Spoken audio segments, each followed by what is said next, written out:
Unification has brought intellectual freedoms to the former East Germany. Now people in all of Germany can read books filled with ideas. From authors like Goethe to Camus, even John Grisham, Stephen King, and Dr. Seuss. Ideas are spreading. The 90s were also a decade that saw the growth of popular music, and a wide variety of music is now available to all Germans. Different music, African music, American music, nicht nur. I'm not going to play just German music, but also foreign music. People here like that very much.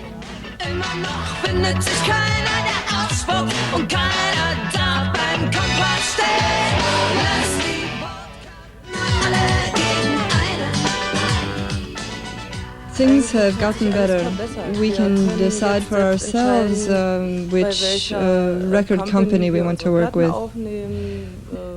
We no longer have to ask anyone, for instance, if we want to play in America. Okay, bye-bye!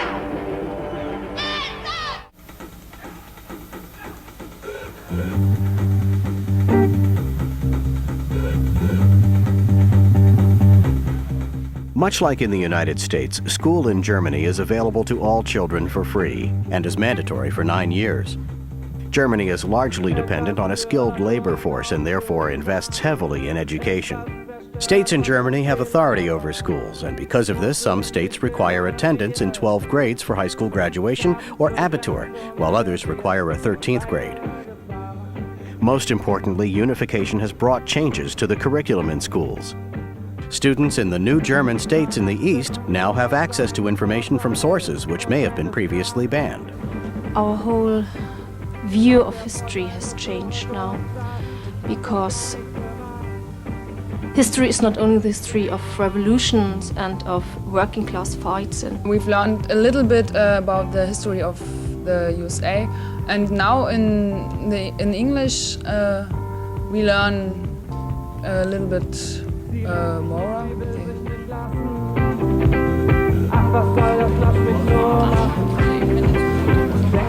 We have to integrate and to adapt to the new situation exactly like they have to.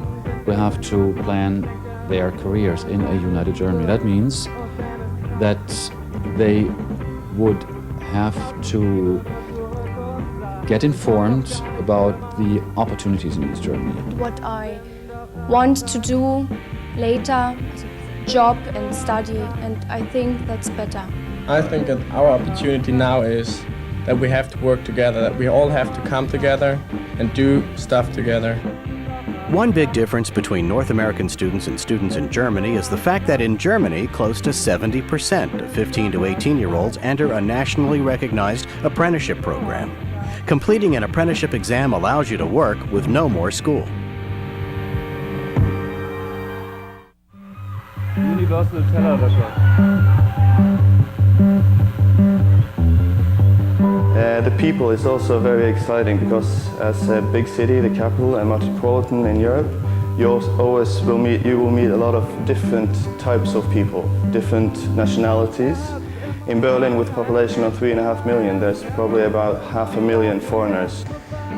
Berlin is a very exciting city to be living in today. Over the last 10 years, with the reunification of Germany, which is exciting itself, but Berlin is a unique city. It has a unique history over the last 50 years.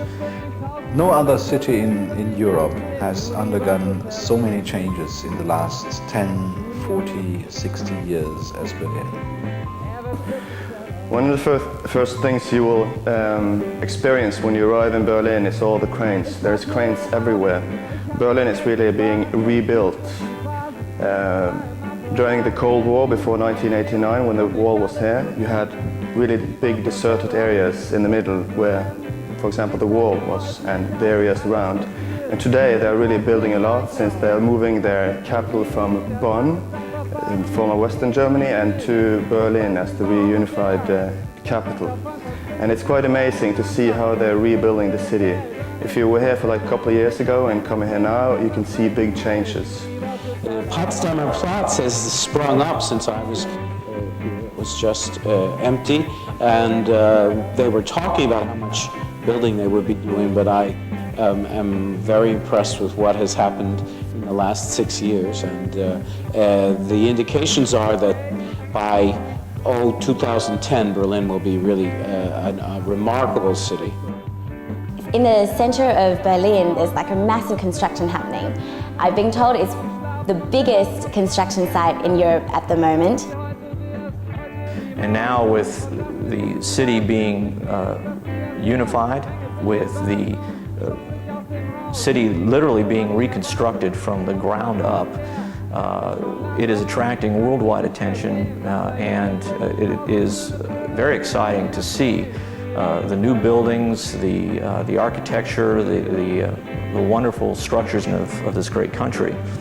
It's exciting to see the construction projects, the way that the city is literally transforming itself into a cultural center for Europe, and I believe for the world. And also I read an article by a quite young architect that works here in Berlin. He was in his 40s. And he said that Berlin won't be finished in my lifetime, which means that they're probably going to build for the next 30, 40 years, and that is quite amazing.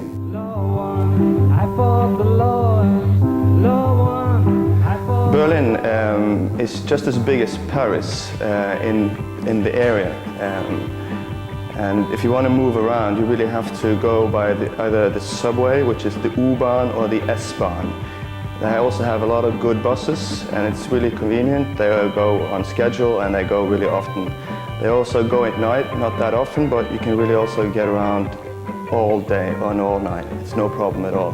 And it's not expensive, and you can travel a lot. 5, 4, 3, 2, 1. When you're in Berlin, you also feel that you're really in the heart of Europe, and it's really convenient to travel around. You can travel a lot in the other parts of Germany, the 16 other lands, but it's also very convenient to travel to the other European countries.